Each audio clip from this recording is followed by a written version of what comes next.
Bonsoir chers tous et bienvenue à ce numéro de la deuxième saison de notre émission podcast Employabilité.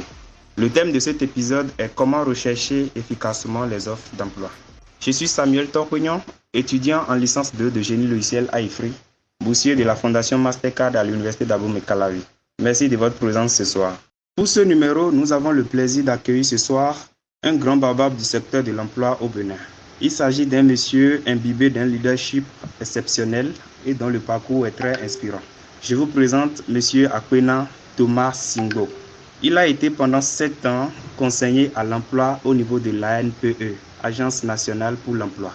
Il est actuellement le chargé des opérations, du suivi et de l'évaluation au niveau du PSIE, Programme spécial d'insertion dans l'emploi. Il est le président de l'organe consultatif de la jeunesse. Il est également commissaire à la Commission nationale pour l'emploi. Je ne saurais mieux le présenter que lui-même. Monsieur Thomas Singo, merci d'avoir accepté notre invitation et je vous prie de bien vouloir vous présenter pour qu'on puisse mieux vous connaître. Bonjour, bonsoir chers tous et merci beaucoup cher ami Samuel pour cette présentation. Je pense que je n'ai plus grand chose à ajouter à cette présentation. Je vais juste dire que je m'appelle Akwena Thomas Singo. Et je suis, comme vous l'avez dit, conseiller à l'emploi. J'ai été conseiller à l'emploi pendant 7 ans. Je suis actuellement au poste de chargé des opérations, du suivi et de l'évaluation, comme vous l'avez dit, au niveau du programme spécial d'insertion dans l'emploi. Je suis également, comme vous l'avez dit, commissaire à la Commission nationale pour l'emploi.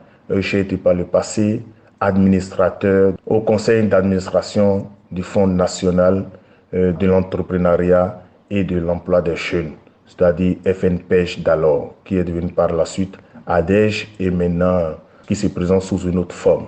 Donc c'est tout un plaisir pour moi d'être avec vous ce soir pour partager avec vous mon opinion, mes savoir-faire sur la question d'employabilité des jeunes, sous le vocable, bien sûr, comme thème, comment rechercher efficacement des offres d'emploi. Tout le plaisir pour moi donc de participer à ce forum et donc d'être un des acteurs de ce soir. Merci. Alors, chers auditeurs, vous convenez avec moi que monsieur Thomas est effectivement un baobab, comme je le disais. Il est doté d'un excellent bagage intellectuel et leadershiptionnel, si ça se dit. Alors, c'est une grande chance de l'avoir avec nous ce soir.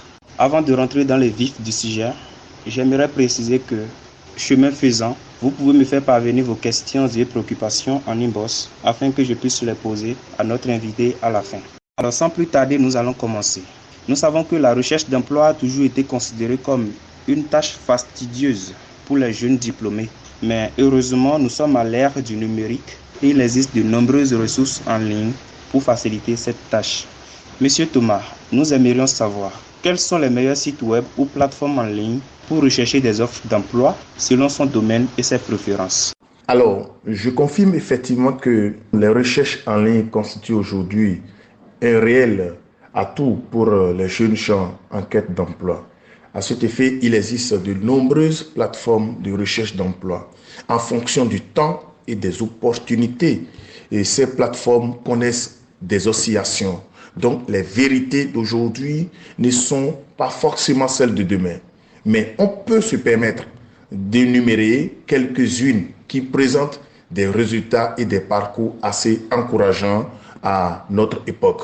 Je peux vous citer pêle-mêle des plateformes telles que Indeed, NovoJob, LinkedIn et Cdiscussion, coordinationsud.org et Relief Web. Emploi Dakar, c'est une plateforme qui est également très enrichissante pour la recherche d'emploi. Development Aid avec AI et D à la fin. Et cette plateforme est une plateforme assez enrichissante qui pourrait vous permettre de pouvoir solutionner votre préoccupation de recherche d'emploi. Il y a également Emploi Partenaire et Emploitique comme Jobet. Et puis, je vais finir par les plateformes au plan national telles que ANPE.bj et PSIE.bj. Soulignons que la plateforme Development Aid offre par ailleurs de sérieuses perspectives pour les personnes qui ont des aptitudes en matière de consulting et de formation. Donc, certainement des personnes qui ont de solides expériences, mes chers amis. Donc, pour vous dire que chacun ira selon ses goûts, ses besoins. Et donc, moi, ce que je vous conseille, c'est de visiter ces quelques plateformes que je viens de vous citer. Ce n'est pas une liste exhaustive, bien entendu. Vous pouvez vraiment l'élargir et il faut juste avoir le goût à la recherche. Allez sur les sites, l'Internet, allez sur Google, tapez les plateformes, vous allez trouver une multitude. C'est votre capacité à rechercher des plateformes qui vous permettra absolument de tomber sur des meilleurs. Il y en a encore et encore. Merci beaucoup. Je retiens LinkedIn, Nouveau Job, Indeed, Emploi Dakar, etc. au niveau international avec ANPE.bj et PSI.bj, etc. au niveau national. Ce sont ces plateformes en ligne destinées à la recherche d'emploi. Merci M. Thomas pour votre réponse. La question suivante est comment utiliser efficacement les réseaux sociaux professionnels tels que LinkedIn, Twitter, etc. pour trouver des opportunités d'emploi ou entrer en contact avec des employés potentiels. Alors, je dirais que les réseaux sociaux professionnels tels que Twitter et LinkedIn peuvent être d'excellents outils pour trouver des opportunités d'emploi et entrer en contact avec des employeurs potentiels s'ils sont utilisés efficacement. Pour ma part, je voudrais partager avec vous quelques astuces. Alors, il faut d'abord, avant tout, créer un profil professionnel attrayant. Assurez-vous que votre profil est complet, avec une photo professionnelle, un résumé détaillé de vos compétences et de votre expérience, ainsi que des informations à jour sur votre parcours professionnel.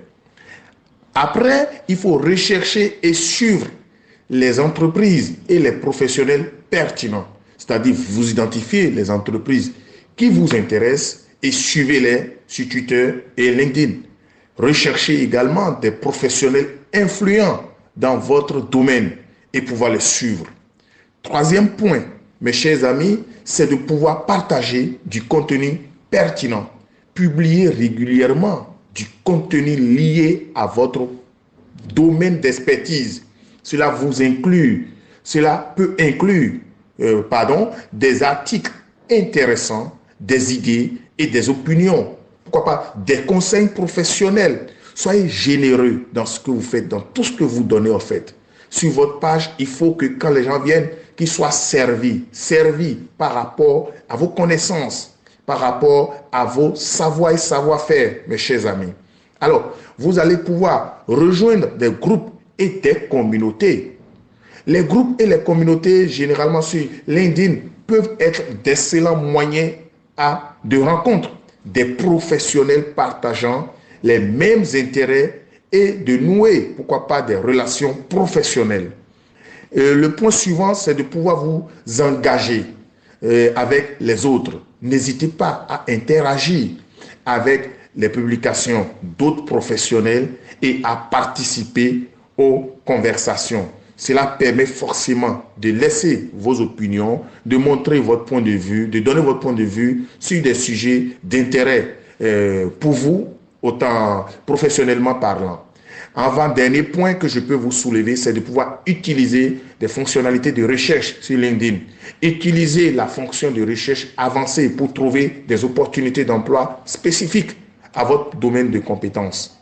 Et enfin, soyez actifs et cohérents, mes chers amis. Pour tirer le meilleur parti des réseaux sociaux professionnels, il est important d'être actif et cohérent, publier régulièrement du contenu, participer à des discussions, interagissez, mes chers amis, avec les autres et mettez à jour votre profil de manière régulière.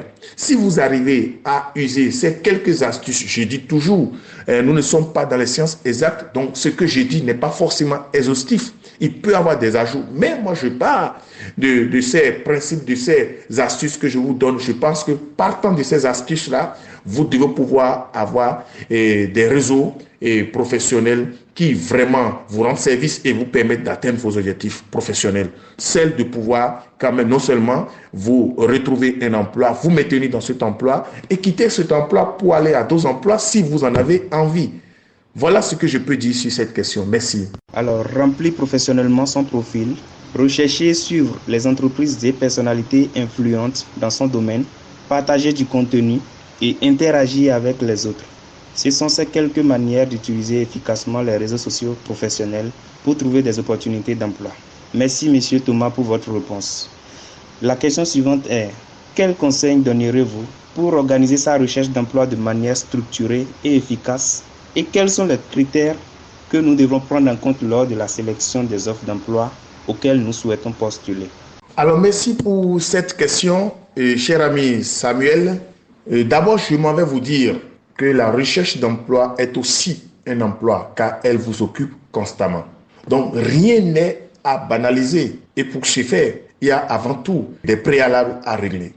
Vous devez, pour pouvoir commencer votre recherche d'emploi, vous devez d'abord, avant tout, faire le bilan de vos compétences. Votre bilan de compétences vous amène certainement à questionner vos savoir-faire et vos savoir-être. Vous pouvez le faire, comme je m'amuse à le dire à beaucoup de gens avec qui je discute, à l'aide d'une fiche métier standard. Une fiche métier standard, qu'est-ce que je vais mettre? C'est que quand vous avez fait la comptabilité et que vous avez une licence dans la classification professionnelle, on vous désigne par un technicien supérieur spécialisé.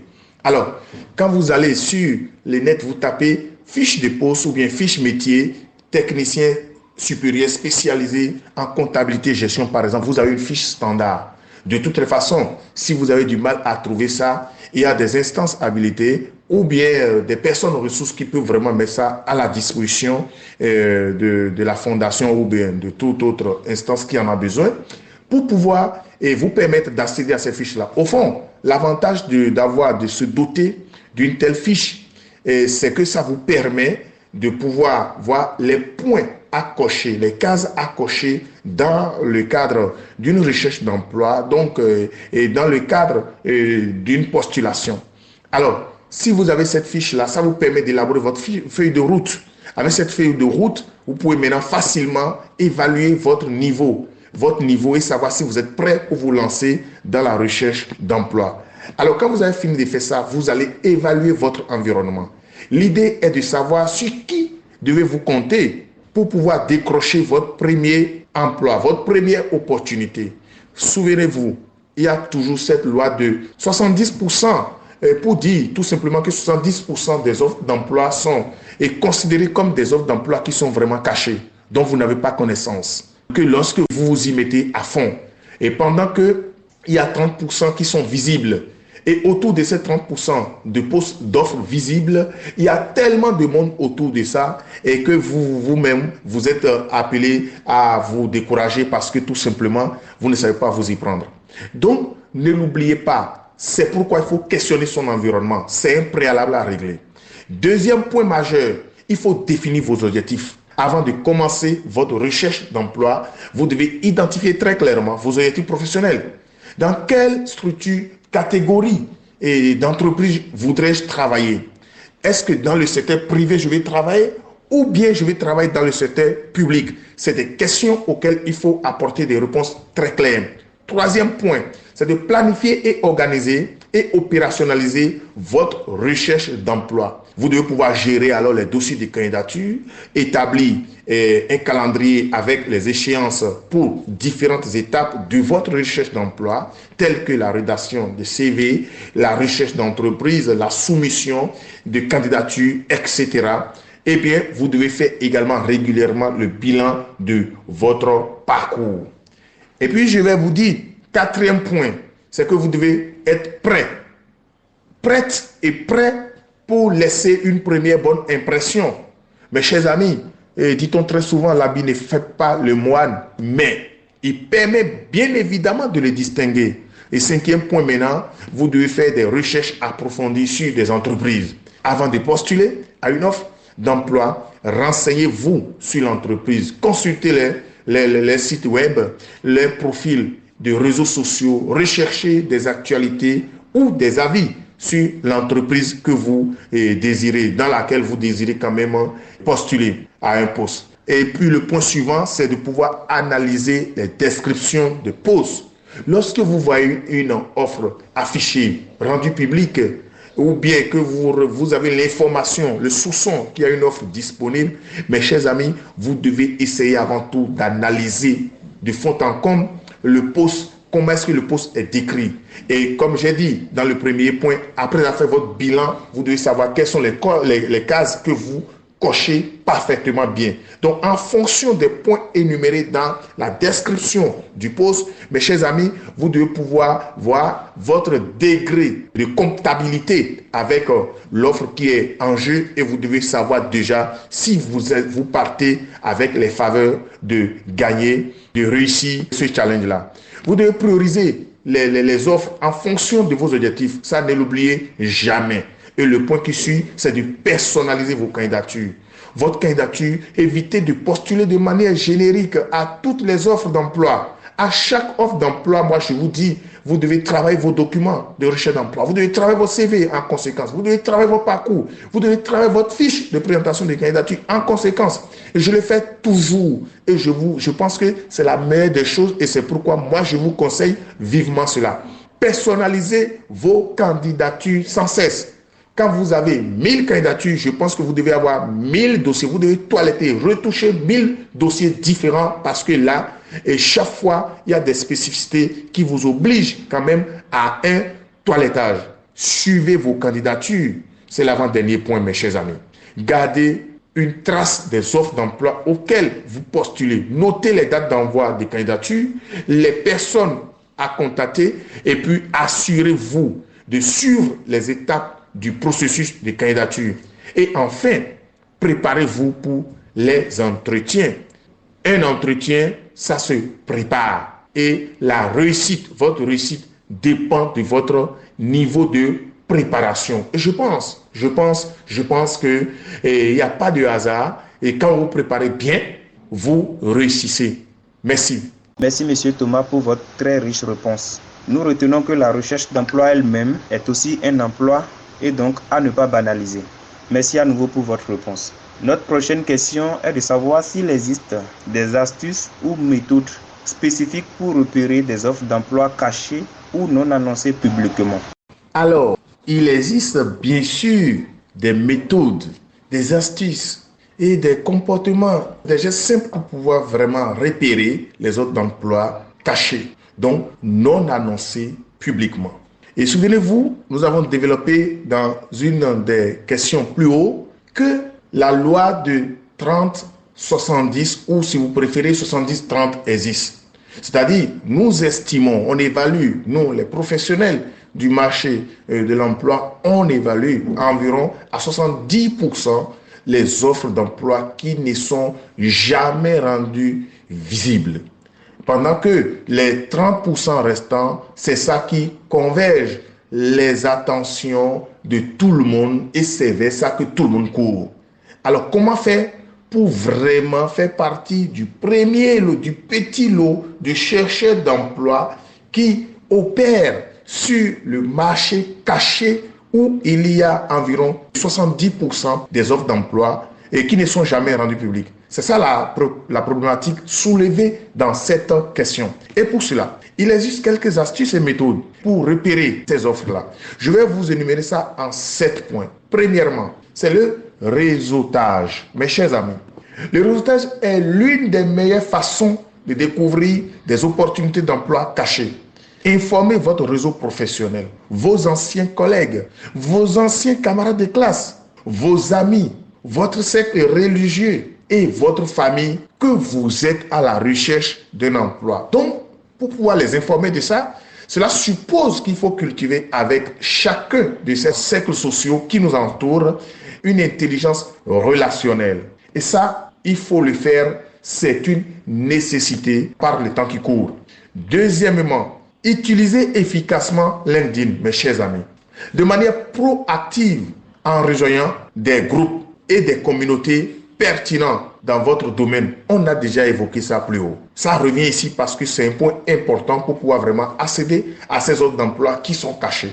Troisièmement, vous devez rechercher directement des entreprises. Je vous conseille vivement de le faire parce que là, c'est vous qui savez de quoi est-ce que vous avez besoin. Vous connaissez votre parcours mieux que les autres. Et c'est à vous d'aller faire des propositions aux entreprises. Identifiez-les, ces entreprises qui ont besoin de vous. Faites des propositions et je pense que ça marche.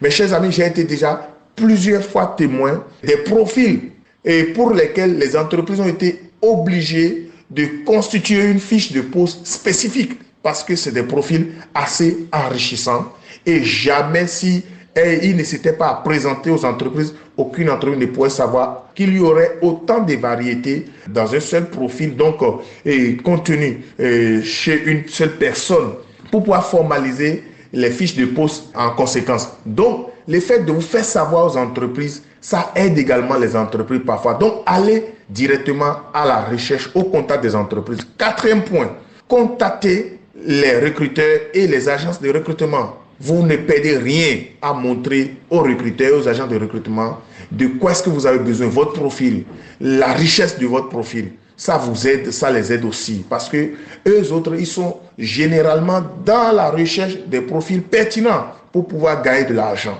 Et cinquième point que je vais évoquer avec vous sur ce sujet, c'est de suivre les événements professionnels et salons de l'emploi. Et l'ANPE a l'habitude d'en organiser. Ça peut être d'excellentes occasions et pour pouvoir rencontrer des recruteurs, des gens qui ont besoin de vos profils. Je vous assure, dans le monde du 21e siècle, les gens sont à la recherche permanente des compétences. Donc, le paradigme a déjà changé. Donc, c'est à vous vraiment de vous montrer et de vous rendre disponible, de vous rendre visible. Et les gens vous feront confiance.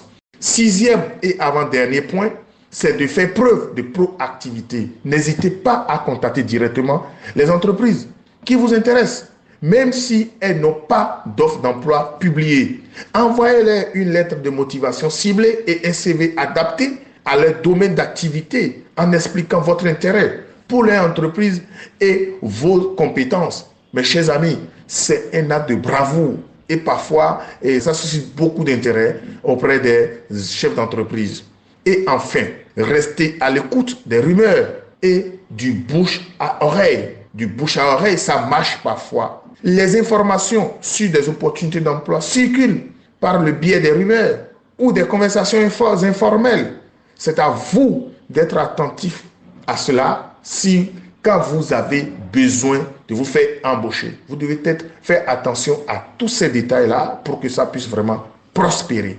Donc voilà, de façon résumée, les 7 points que moi je vous propose et je pense que ça devrait pouvoir vous aider quand vous êtes dans le processus de recherche d'emploi. Et surtout, ça vous aidera davantage à vous positionner sur le marché caché qui regorge à lui seul les près de 70% des offres d'emploi généralement disponibles.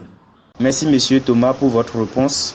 Sans plus tarder, nous allons bondir sur notre 5e question. Dites-nous Monsieur Thomas, quels sont les avantages et inconvénients de contacter directement les entreprises pour des opportunités d'emploi plutôt que de répondre à des annonces? Oui, je peux dire effectivement que quand vous décidez de contacter directement des entreprises, bien sûr, il y a beaucoup d'avantages, mais oui, il peut y avoir également quelques inconvénients. Commençons d'abord par les avantages. Premièrement, moi je pense que l'accès à des opportunités, il y a l'accès à des opportunités non annoncées. Donc, c'est-à-dire, en contactant directement les entreprises, vous avez la possibilité d'accéder à des opportunités d'emploi qui ne sont pas publiées, donc qui ne sont pas connues du grand monde. Et donc, la spontanéité dont vous faites montre en allant directement au contact des entreprises, ça peut être d'un intérêt majeur. Vous avez la possibilité de vous démarquer, c'est-à-dire, en contactant directement une entreprise, vous avez l'occasion de montrer votre courage et votre bravoure. Et donc, ce qui peut directement intéresser l'entreprise. Et l'entreprise ne va plus chercher forcément à rentrer dans une procédure classique de recrutement s'il y avait un temps un poste à pouvoir. Et troisième point, il y a la création de relations professionnelles. Donc, c'est-à-dire rentrer en contact directement avec les entreprises facilite la création de relations professionnelles. Et donc, pour finir sur les avantages, vous avez la possibilité alors d'une adaptation de votre candidature. C'est-à-dire, quand vous rentrez en contact avec les entreprises directement et que l'entreprise sait un peu la palette de compétences que vous offrez, que vous les offrez, mais ça donne la possibilité à l'entreprise d'ajuster la candidature en fonction, vous, de votre profil. Donc, c'est un avantage important pour vous. Alors, ça, sont des inconvénients. C'est que la rencontre avec l'entreprise, ça demande beaucoup de temps et d'efforts supplémentaires. Mes chers amis, vous devez rechercher les entreprises, trouver des bons contacts et personnaliser vos candidatures pour chaque entreprise. Et ça vous prend énormément de temps et ça vous demande des efforts. Et c'est des sacrifices qu'il faut faire. Il y a la réticence ou manque de réponse. C'est-à-dire, quand vous rentrez de façon spontanée en contact des entreprises, vous n'avez pas forcément les réponses comme vous les espérez. Et parfois, vous êtes un peu déçu. Mais il n'y a pas de découragement en la matière. Vous avez moins de visibilité sur les opportunités existantes. Parce que là, si vous n'avez personne qui peut vous informer, rien n'est rendu visible et vous voulez rentrer directement en contact avec l'entreprise, vous n'avez pas forcément, franchement, une visibilité très claire sur ce qui a lieu de faire, ce qui est à faire, ainsi de suite. Il y a les limitations géographiques. C'est une limite en ce sens où vous avez peut-être une entreprise que vous avez vue sur le net qui se trouve dans un autre pays et qui, bien que l'offre vous intéresse, vous pouvez avoir du mal à faire preuve de candidature spontanée. Certainement, oui, vous pouvez envoyer votre dossier en ligne et autres, mais cela ne suscite pas forcément le même intérêt que si vous vous déplacez pour aller rencontrer les gens et chercher à parler avec des gens. Donc voilà un peu les avantages et en même temps les inconvénients qu'il y a. Mais c'est à chacun de nous de savoir comment se positionner. C'est en fonction de l'intelligence dont vous faites montre que vous allez pouvoir minimiser les inconvénients et maximiser les avantages liés à cette façon de procéder. Et je pense qu'au jour d'aujourd'hui, c'est une des manières de faire qui peut vraiment vous aider à rapidement impacter votre environnement et rapidement attirer l'attention des employeurs sur votre candidature. Merci beaucoup, Monsieur Thomas. Nous avons pris bonne note de vos riches apports. Pour notre dernière question, nous aimerions savoir quelles sont les ressources locales disponibles, telles que les agences pour l'emploi ou les services de placement qui pourraient faciliter notre recherche d'emploi. Merci beaucoup, cher Samuel, pour cette dernière question. Nous avons bien sûr des ressources disponibles au plan local. Les gouvernements successifs de notre pays ont fait énormément d'efforts pour pouvoir quand même bâtir un service public d'emploi solide qui peut apporter énormément de réponses aux préoccupations d'insertion des jeunes dans notre pays. Je peux vous citer en première ligne l'Agence nationale pour l'emploi qui est aujourd'hui le guichet unique pour tout ce qui concerne les problèmes, les préoccupations d'emploi dans notre pays. Je peux vous citer également le programme spécial d'insertion dans l'emploi qui est un programme assez impressionnant qui, au jour d'aujourd'hui, joue un grand rôle dans l'insertion des jeunes dans l'emploi, surtout ceux qui n'ont pas du tout d'expérience. Je vais vous citer également le site gouvernemental gouv.bj qui est important, qu'il est important de visiter, surtout pour ceux-là qui ont déjà une grande expérience. Et je voudrais vous citer également le site du ministère du Travail et de la fonction publique. Et je vous citerai les cabinets de recrutement tels que Talent Plus et Regiform, il y en a beaucoup d'autres. C'est à vous vraiment de faire la fouille pour pouvoir vraiment savoir tous ces cabinets-là qui peuvent vous aider. Et dans tous les cas, je vais vous dire qu'il y a énormément d'opportunités dans notre pays, dans le Bénin d'aujourd'hui. Et maintenant, la quête pour pouvoir bénéficier de ces opportunités-là, je pense que votre niveau de préparation, il dépend énormément. Merci beaucoup. Merci beaucoup, Monsieur Thomas, pour votre réponse. Nous avons fini avec les questions prévues. Nous passons maintenant à l'étape des questions reçues de la part de ceux qui nous suivent. Notre première question vient de Joseph Ntia. Selon lui, le constat est que les PDG cherchent aujourd'hui 3, 4 à 5 années d'expérience dans le domaine avant de recruter un employé. Joseph aimerait savoir comment un nouveau diplômé peut-il se construire une expérience sans avoir occupé un poste auparavant. Alors, cher ami Joseph, moi je pense que vous avez soulevé une préoccupation importante. Moi j'ai toujours l'habitude de dire que ce soit aux employeurs comme aux chercheurs d'emploi, que le nombre d'années d'expérience ne veut pas dire forcément qu'on a un bon contenu, qu'on a une palette assez riche de compétences. Non, ça ne veut rien dire.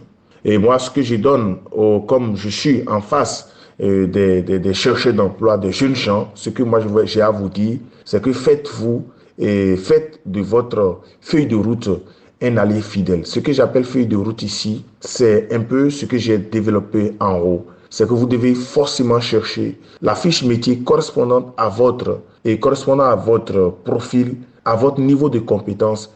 Cherchez les points à cocher dans le cadre de l'occupation d'un tel poste. Quels sont les points à cocher, les cases à cocher. Et donc, si vous avez la chance déjà d'avoir 2, 3, 6 mois d'expérience de stage professionnel, vous devez considérer votre stage comme étant le continuum de votre apprentissage, donc de votre formation. Donc, vous n'allez pas en stage pour pouvoir vraiment aller acheter du pain, de la taco TV pour aux gens, mais vous allez en stage pour apprendre, pour cocher les cases qui sont nécessaires dans le cadre donc de recherche d'un emploi. Et vous savez, les expériences dans les clubs sociaux peuvent beaucoup vous aider. Les expériences telles que ce que vous faites au niveau de la Fondation Mastercard peuvent beaucoup vous aider. Et vous savez, moi, je vais vous dire, pour vous aider, pour faciliter votre insertion, vous devez faire également allier ce que j'appelle les accélérateurs de carrière. Je désigne par accélérateur de carrière la bonne maîtrise de l'outil informatique. Donc, les logiciels de base pour pouvoir vraiment répondre présent à chaque préoccupation qui nécessite l'utilisation donc d'un outil de l'ordinateur.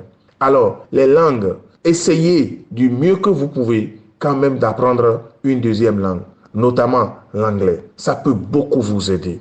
Et autre chose, les comportements à avoir, votre esprit créatif, votre disponibilité. Ce sont les choses qui vous rapprochent et qui éliminent les barrières et d'expérience. Alors, il s'est fait que ce n'est que quand vous avez la chance de vous retrouver devant un employeur que vous lui démontrez ce que vous savez faire. Mais vous pouvez déjà annoncer les couleurs à travers votre lettre de motivation, à travers votre CV. Et je pense que ça marche très souvent. Maintes fois, moi, j'ai déjà coaché des jeunes gens, à qui on a demandé 5 années d'expérience, mais qui n'en avaient que une, qui n'en avaient que 2. Et pourtant, ils ont monté des dossiers qui sont des dossiers assez solides.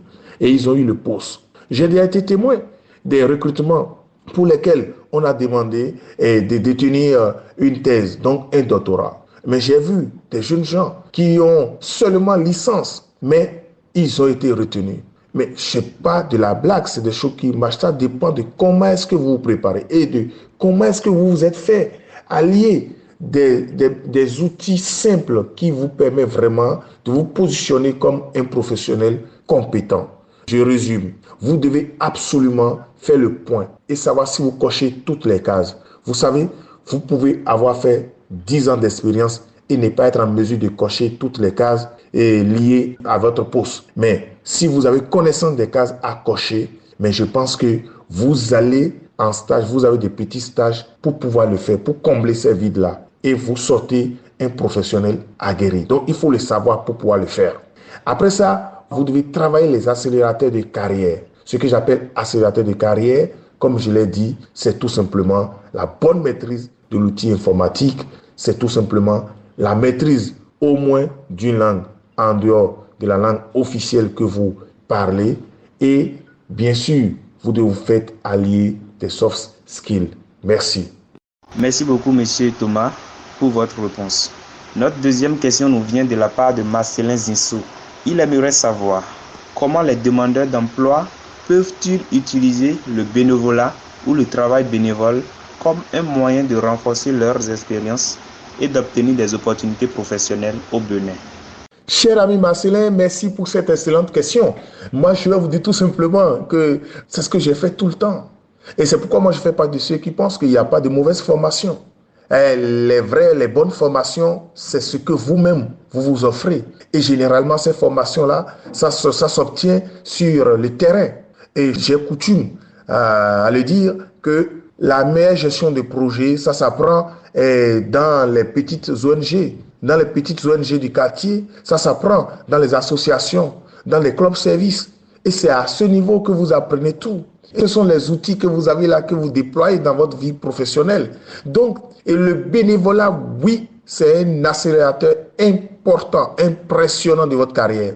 Si vous avez déjà la facilité de vous donner et de vous adonner au bénévolat, mais je peux vous dire que bon, ça veut dire que vous serez forcément un employé disponible, un employé généreux, un employé qui impressionne, qui impacte la vie quotidienne de l'entreprise. Et moi, je peux vous dire que franchement, c'est un excellent outil, c'est un excellent booster de votre carrière. Et si vous avez déjà l'habitude, moi, je vous demande de renforcer cela, de continuer dans ce sens. Et je vais vous dire, pour finir, sur cette question, vous savez, quand vous faites une formation, je ne vais pas évoquer les filières, ici donner des noms, mais quand vous avez l'habitude, peut-être quand vous n'avez fait que les facultés classiques, donc qui ne sont pas forcément, dont les profils ne sont pas forcément ceux désirés par les entreprises, et que vous vous donnez les moyens, mon cher ami, les moyens d'apprendre des choses sur le terrain, à travers le bénévolat, dans des ONG, dans des petites organisations, associations, ainsi de suite. Mais vous construisez ainsi un parcours unique, un profil unique. Et le jour où vous parlez de votre profil, l'employeur est obligé d'adapter la fiche de poste à votre profil parce que l'employeur a besoin d'utiliser toute la palette de compétences que vous avez. Et c'est comme ça marche. On a déjà vu des situations comme ça et ça a marché. Et ça ne rate jamais. En la matière, je considère cela un peu comme une certitude. Quand vous savez travailler vos profils, mais il y a toujours un employé quelque part qui en a besoin et qui vraiment vous donne la chance de vous exprimer. Notre troisième question nous vient toujours de la part de Marcelin Zinsou. Il aimerait savoir quelles sont les erreurs courantes que font les demandeurs d'emploi au Bénin lorsqu'ils postulent à des offres et comment peuvent-ils les éviter? La première erreur que moi je trouve, c'est que les gens se prennent très peu au sérieux. Ils se prennent très peu au sérieux et ils pensent qu'aller à un entretien, c'est une partie de blague en fait. Ils ne se préparent pas. Ils ne prennent pas les choses au sérieux et ils pensent qu'il faut toujours compter sur quelqu'un. Ah oui, mais moi j'ai déjà été témoin de tellement de gens qui ont déçu ceux-là qui les ont recommandés parce que tout simplement, ils n'ont pas su saisir des opportunités qu'ils ont de pouvoir vraiment faire quelque chose, de pouvoir tirer l'épingle du jeu. Et parce que tout simplement, ils sont négligents. Le deuxième niveau d'erreur qu'ils commettent très souvent, c'est des gens qui ne sont pas généreux. Ils ne sont pas généreux. Il y a des tests simples, sur des bases simples, qui n'arrivent pas à réussir parce qu'ils ne sont pas généreux. Dès le premier contact déjà, tu sens que ça manque de sérieux. Et ça, il faudrait vraiment le faire. Et moi, je peux dire, c'est que à travers les initiatives comme celle de la Fondation Mastercard, oui, je pense que beaucoup de choses peuvent être quand même corrigées. Moi, quand j'ai vu un peu les questions que vous me posez, ça montre déjà le niveau de débat. Et au moment de la préparation, je vous l'ai dit, que je sens du sérieux dans ce qui se fait ici. Et par rapport à ça, moi, je vous dis un coup de chapeau. Et pour dire que ça va venir, les jeunes comprendront. Et quand on comprendra que là, nous devons nous prendre plus au sérieux, c'est qu'on tirera notre épingle du jeu. Donc, je dis très souvent, on manque de préparation, on manque de sérieux et on pense que quelqu'un d'autre peut nous faire tout ce dont on a besoin pour réussir. Non seulement les parents financent nos études, mais on pense que c'est encore aux parents de nous chercher un emploi. Et quand on finit les études, on va s'asseoir, on pense que bon, on retourne voir les parents pour leur dire maintenant, ok, il faut essayer de me trouver un emploi. Et quand on n'a pas trouvé ça, on pense que bon, on perd déjà son temps à la maison, donc quand on a fini de faire la licence, on va chercher directement son master. Ce n'est pas la solution très souvent, mes chers amis. Quand vous avez fini un premier cycle, il faut forcément aller chercher à travailler d'abord. Et vous devez pouvoir vraiment fait preuve de beaucoup de sacrifices pour y arriver. Donc, c'est des choses qu'on pourra développer davantage à d'autres niveaux. Et je pense qu'on aura la chance de le faire. Merci beaucoup, Monsieur Thomas, pour vos riches apports. Notre quatrième et dernière question nous vient de la part de Dirano Gohui. Il aimerait savoir comment un débutant peut-il enrichir professionnellement son profil sur les réseaux sociaux professionnels cités ci-dessus, sachant qu'il est à l'étape 0 d'expérience. Mes chers amis, mon cher ami Dirano, merci pour cette question. C'est une question à laquelle je suis très habitué. Ça vient très souvent. Et je retourne toujours à la case départ. Je dis, il faut faire le point. Quand vous avez fini votre formation, quand vous avez votre diplôme, vous devez faire le bilan de vos compétences. Et soit en passant, la compétence, c'est l'agrégat de vos savoirs, savoir-faire, savoir-être. Vous avez au moins le savoir-être. Ça, c'est très clair. C'est inné en vous. C'est ce que vous avez appris du début jusqu'à maintenant. C'est ce que le cercle familial vous a donné. C'est ce que le cercle des amis vous a donné. C'est ce que vous avez appris dans les associations, dans les ONG. C'est un peu partout, un peu de tout cela qui cumule votre savoir-être. Alors, le savoir, c'est ce que vous avez appris à l'école. Mais le savoir-faire, peut-être, vous allez me dire, c'est ce que vous n'avez pas parce que vous n'avez pas encore une expérience assez solide. Mais, à tout le moins, vous avez fait des stages. Quand vous avez fini votre formation, mais cherchez d'abord les 3 premiers mois de stage professionnel, les 6 premiers mois de stage professionnel. Cherchez ça. Vous devez chercher ça. Vous devez préparer cela. Et quand vous allez en stage, vous considérez votre stage comme un continuum de votre formation, surtout dans notre contexte. Et ce faisant, et comme je l'ai dit, quand vous y allez avec une feuille de route, vous pouvez facilement cocher, voir les cases qui vous restent à cocher. Vous cochez ces cases-là. Donc, quand vous voulez présenter votre profil sur les réseaux sociaux professionnels, alors là, vous mettez en avant vos savoir-faire. Parce que ça, vous mentionnez des éléments qui touchent directement une fiche métier standard de votre profil. Et ce faisant, ça attire absolument l'attention des gens. Les gens sont plutôt impressionnés de savoir que malgré une faible expérience, que ce candidat quand même montre, nous dit, déclare qui s'est fait ci, qui s'est fait tout ça. Mais c'est généralement très impressionnant. Moi, je pense que c'est des aspects sur lesquels on ne va pas avoir toutes les solutions dans un podcast comme ce qu'on est en train de faire, mais ça nécessite quand même d'autres moments où on va revenir sur ça et vous montrer comment est-ce qu'on élabore facilement une feuille de route pour aller à un stage de 3 mois et cocher les bonnes cases pour pouvoir vraiment se positionner. Ça n'a jamais été, en fait, pour ma part, un vrai frein pour des employeurs qui désirent vraiment recruter des compétences. Donc, pour des jeunes gens qui sont finissants, ne pas avoir d'expérience ne devrait pas être un frein parce qu'il y a des gens qui ont peut-être 5 ans, 10 ans d'années d'expérience et ne sont pas forcément, ça ne veut pas forcément dire qu'ils sont les meilleurs à leur poste.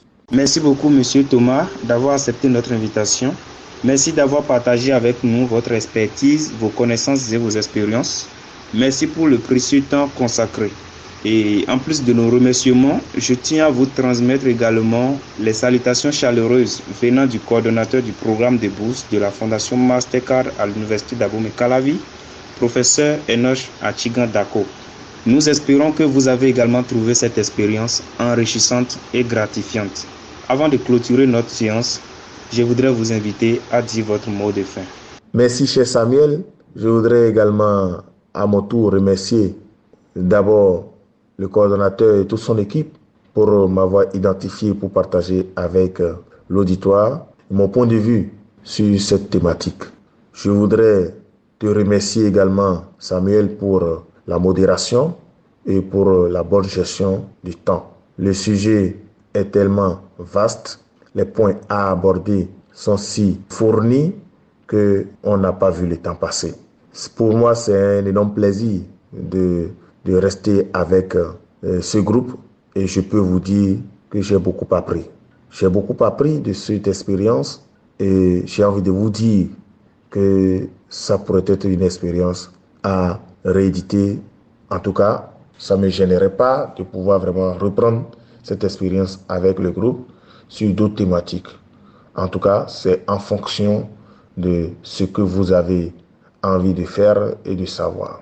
Donc, je voudrais tout simplement vous dire merci pour l'honneur et j'espère que j'ai essayé de combler du mieux que je peux vos attentes. Dans tous les cas, peut-être que demain, on fera mieux. Bonne soirée à tous et merci. Encore une fois, merci infiniment, Monsieur Thomas, d'avoir été notre invité et d'avoir contribué à notre podcast ce soir. Merci à tous ceux qui nous ont suivis jusqu'ici et ceux qui auront l'occasion de le faire après. Merci et bravo à l'équipe organisatrice de ce podcast. Et merci surtout à la coordination du programme de bourse de la Fondation Mastercard à l'Université d'Abomey-Calavi pour ces initiatives. J'avoue, elle sait si bien dénicher les crèmes de crème pour l'accompagnement des boursiers. Nous saluons également la présence au milieu de nous ce soir de la responsable du programme de bourse de la Fondation Mastercard de la zone francophone, Madame Angèle Messa. Votre présence est un grand honneur pour nous. Et pour finir, je dirais à bientôt. On se retrouve pour un prochain numéro encore plus intéressant. C'était Samuel Torpognon au micro.